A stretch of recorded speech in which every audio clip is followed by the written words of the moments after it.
5ನೇ ತರಗತಿಯ ಪದ್ಯ ಭಾಗ. ಪದ್ಯ ಗಿಡಮರ. ಕವಿ ಪರಿಚಯ. ಹೆಸರು ಡಾಕ್ಟರ್ ಸತ್ಯಾನಂದ ಪಾತ್ರೋಟ. ಇವರ ಜನ್ಮಸ್ಥಳ ಬಾಗಲಕೋಟೆ.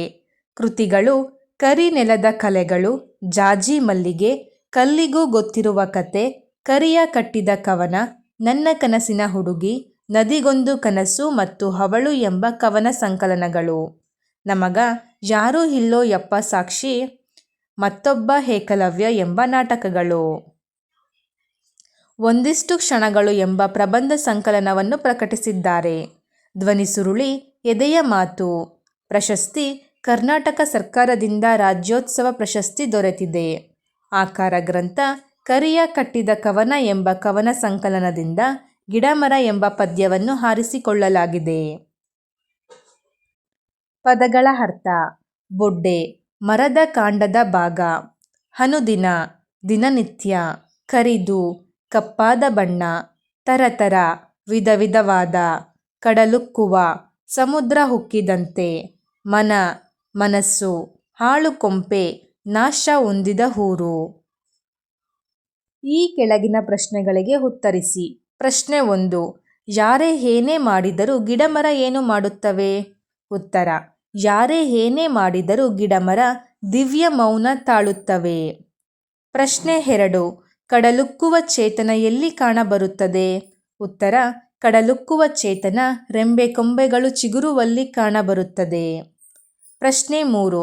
ಅದು ಇದು ಎಣಿಸದಿರುವುದು ಯಾವುದು? ಅದು ಇದು ಎಣಿಸದಿರುವುದು ಗಿಡಮರ. ಪ್ರಶ್ನೆ 4. ಗಿಡಮರಗಳು ಹೇಗೆ ಬೆಳೆದು ಹರಳುತ್ತಿವೆ? ಉತ್ತರ: ಗಿಡಮರಗಳು ಬಿಸಿಲು, ಮಳೆ, ಚಳಿಯನ್ನು ತಡೆದು ಬೆಳೆದು ಹರಳುತ್ತಿವೆ. 2-3 ವಾಕ್ಯಗಳಲ್ಲಿ ಉತ್ತರಿಸಿ. ಪ್ರಶ್ನೆ 1. ಬೆಳೆದು ನಿಂತ ಗಿಡಮರ ಹೇಗಿವೆ? ಉತ್ತರ: ಬೆಳೆದು ನಿಂತ ಗಿಡಮರಗಳು ಕರಿದಾದ ಬೊಡ್ಡೆಯನ್ನು ಹೊಂದಿದ್ದು ಹಸಿರು ಎಲೆಗಳಿಂದ ಕಂಗೊಳಿಸುತ್ತಿವೆ. ವಿವಿಧ ರೀತಿಯ ಹೂವು, ಕಾಯಿ, ಹಣ್ಣುಗಳನ್ನು ಬಿಟ್ಟು ಪರಿಮಳವನ್ನು ಬೀರುತ್ತಾ ಪ್ರಕೃತಿಗೆ ಸೊಬಗನ್ನು ನೀಡುತ್ತಿವೆ. ಪ್ರಶ್ನೆ 2. ಯಾರ ಮಾತಿನಂತೆ ಮನ ಇಲ್ಲ ಯಾಕೆ? ಉತ್ತರ: ಮನುಷ್ಯನ ಮಾತಿನಂತೆ ಮನ ಇಲ್ಲ. ಯಾಕೆಂದರೆ ಮನುಷ್ಯನ ಮನಸ್ಸು ಲಿಂಗ, ಧರ್ಮ, ವರ್ಣ, ಜಾತಿ, ಧರ್ಮಗಳೆಂಬ ಕೆಟ್ಟ ಆಲೋಚನೆಗಳನ್ನು ಹೊಂದಿದ್ದು ಹಾಳು ಕೊಂಪೆಯಂತೆ ಆಗಿದೆ. ಪ್ರಶ್ನೆ 3. ಗಿಡಮರಗಳು ಯಾವುದನ್ನು ಮೀರಿ ಬೆಳೆದಿವೆ? ಉತ್ತರ: ಗಿಡಮರಗಳು ಎಂದಿಗೂ ಅವನು ಇವಳು, ಅದು ಇದು, ಮೇಲು ಕೀಳು ಎಂಬ ವಿಚಾರಗಳನ್ನು ಎಣಿಸುವುದಿಲ್ಲ. ಅವು ಜಾತಿ, ಲಿಂಗ, ಧರ್ಮ ಎಲ್ಲವನ್ನೂ ಮೀರಿ ಬೆಳೆದಿವೆ. ಬಿಟ್ಟ ಸ್ಥಳ ತುಂಬಿರಿ. ಎಂಥ ಸೊಗಸು, ಏನು ಕಂಪು. ಬೆಳೆದು ನಿಂತ ಗಿಡಮರ. ರೆಂಬೆ ಕೊಂಬೆ ಚಿಗುರುವಲ್ಲಿ. ಕಡಲುಕ್ಕುವ ಚೇತನ. ಮನುಷ್ಯನಲ್ಲಿ ಮಾತು ಉಂಟು, ಮಾತಿನಂತೆ ಇಲ್ಲ ಮನ. ಜಾತಿ ಗೀತಿ ಲಿಂಗ ಧರ್ಮ ಮೀರಿ ಬೆಳೆದ ಗಿಡಮರ. ಬೆಳದಿಂಗಳ ರಾತ್ರಿಯಲ್ಲಿ ಚಂದ್ರನಿರುವ ಆಗಸವನ್ನು ನೋಡುವುದೇ ಆನಂದ.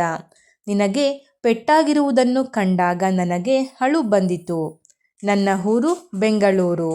ಸಂಜೆ ಆಟ ಆಡಿ ಓದಿದ ಆ ನಂತರ ಊಟ ಮಾಡುತ್ತೇನೆ. ಒಲೆಯ ಮೇಲೆ ಹಾಲನ್ನು ಇಡಲಾಗಿದೆ.